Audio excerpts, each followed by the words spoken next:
கருத்து முரண்களா இருக்கட்டும், நீங்க கொஞ்சம் கீழே இருக்கிறீங்க. கருத்து முரண்களா இருக்கட்டும் அல்லது அவங்களுக்குள்ள இருக்கக்கூடிய சின்ன சிக்கல்களா இருக்கட்டும், நான் புதிதா வந்த ஆளு. இன்னும் சொல்ல போனா பல காலங்களாக அது தொடர்ந்து வந்து கொண்டிருந்திருக்கலாம். அதுக்கான என்ன காரணின்னு ஆராயிற இடத்துல நான் இல்ல. ஆனா கட்சியுடைய உழைப்பும் அதனுடைய வேலையும் அடுத்த கட்டத்தை நோக்கி நகர்வை நோக்கி என்னெல்லாம் பயணம் பண்ணணும் அப்படிங்கறத பத்தி தான் இன்னைக்கு எல்லாரும் பேசியிருக்காங்க, அவங்களுடைய கருத்துக்களை சொல்லியிருக்காங்க. அதுல குறிப்பா மகளிர் அணி என்ன மாதிரியான செயல்பாடுகளை முன்னெடுக்கணும், இன்னைக்கு தமிழ்நாட்டில் சந்திக்கக்கூடிய மக்கள் சந்திக்கக்கூடிய பிரச்சனைகளை முன்னெடுத்து பேசுவதிலிருந்து தொடங்கி களத்துல அதிமுகவினுடைய மகளிர் அணி ரொம்ப ஸ்ட்ராங்கா வலுவா நிற்கும் அப்படிங்கறத உறுதிப்படுத்துற விதமா அடுத்த கட்ட நகர்வு இருக்கும். வரக்கூடிய உள்ளாட்சி தேர்தல், இடைத்தேர்தல் இதை சந்திக்கக்கூடிய காலகட்டத்தில் இன்னும் கூடுதலான பாய்ச்சலோடு எப்படி போகணும் அப்படிங்கிறதுக்கான ஒரு விடயத்தையும் பொதுச் செயலாளர்கள் அப்பா அவர்கள் சொல்லியிருக்கிறாங்க.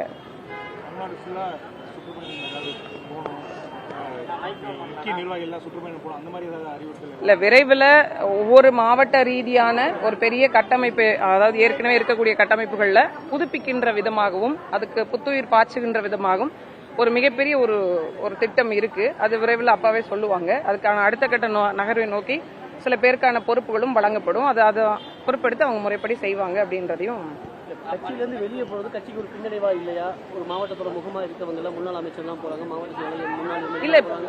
அதை நான் மீண்டும் சொல்றேன், ஒரு கட்சி இருக்கும் பட்சத்துல தமிழ்நாட்டுல இதுவரைக்கும் நீங்க பாத்திருப்பீங்க, நீங்க கேள்விப்படாத உண்மை இல்ல, பல நிலைகள்ல சிதறுண்டு இல்ல பிரிந்து 2 துண்டாயி 3 துண்டாயி ஒன்று சேர்ந்து அந்த மாதிரி வந்த ஒரு சூழ்நிலைகள்லாம் இருந்திருக்கு. ஒரு கட்சி அப்படின்னா கூட பிறந்த அண்ணன் தம்பியே 5 பேர் ஒன்னா இருக்கிறதுல 5 விரல்ல ஒன்னும் எல்லாம் சமமாவும் இருந்துறது இல்ல. சோ நிறைய கருத்து வேறுபாடுகள் முரண்கள் வரும்போது ஒரு சில விடயங்கள் நடக்கத்தான் செய்யும். அதை மட்டுமே உற்று நோக்கிக்கிட்டு இருந்தோம் அப்படின்னா அடுத்த கட்ட பாய்ச்சலுக்கு போக முடியாது. நாங்க உத்வேகத்தோடும் இன்னும் அடுத்த கட்ட பாய்ச்சலோடும் தயாரா இருக்கக்கூடியவர்களாக ஒன்று கூடி இன்னைக்கு கலந்து ஆலோசிச்சிருக்குமே தவிர பாசிட்டிவ் வைப்ல இருக்கிறோம் அப்படிங்கறத நான் இவங்க சொல்றேன். இளைஞர்கள் இளம்பெண்கள் எல்லாமே பெருமளவுல தமிழக வெற்றி கழகத்தின் ஆதரவாளர்களா இருக்கிறாங்க. நம்ம நிறைய சமூக வலைதளங்கள் எல்லாம் பாக்குறோம். அப்படி அந்த ஒரு ஆடியன்ஸ், அந்த ஒரு 30 லட்சம் 40 லட்சம் ஓட்டை அதிமுக பக்கம் திரும்பி எடுத்து கொண்டு வரதுக்கு என்ன மாதிரியான புது யுக்திகளை கையாள போறோம்? யுக்தியெல்லாம் வெளியில சொல்றீங்க. அதாவது ஒரு விஷயம் புரிஞ்சுக்கணும். நீங்க யதார்த்தத்தை நான் சொல்லிடவா?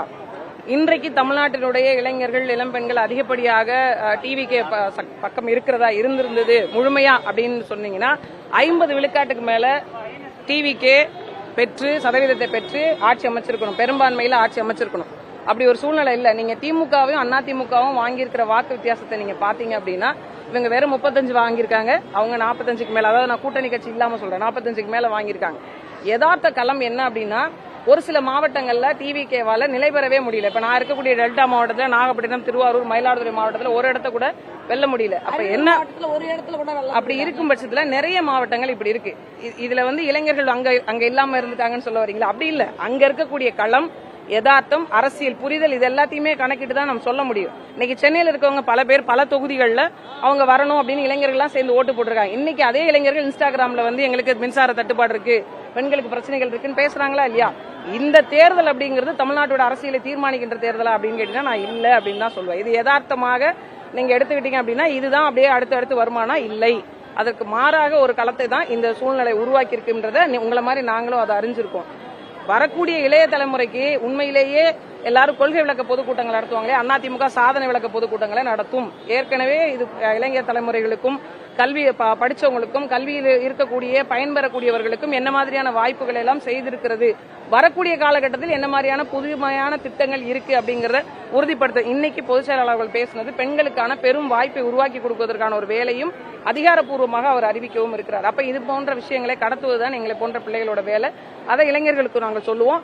அரசியல் இப்ப கட்சிக்காரர்களுக்கு மட்டும் அரசியல் பயிற்சி பெற்ற இல்ல, ஒட்டுமொத்தமாக தமிழ்நாட்டில் யாரெல்லாம் அரசியலை பற்றி புரிதல் வேண்டும் நினைக்கிறாங்களோ எல்லாருக்குமான அரசியல் பயிற்சி பெற்ற வழங்குவதற்கான ஏற்பாடுகளும் செய்யப்பட்டிருக்கு. அப்ப புரிந்து கொண்டு நீங்க வாக்கு செலுத்துங்க, அதை நாங்கள் ஏற்றுக்கொள்கிறோம். நன்றி.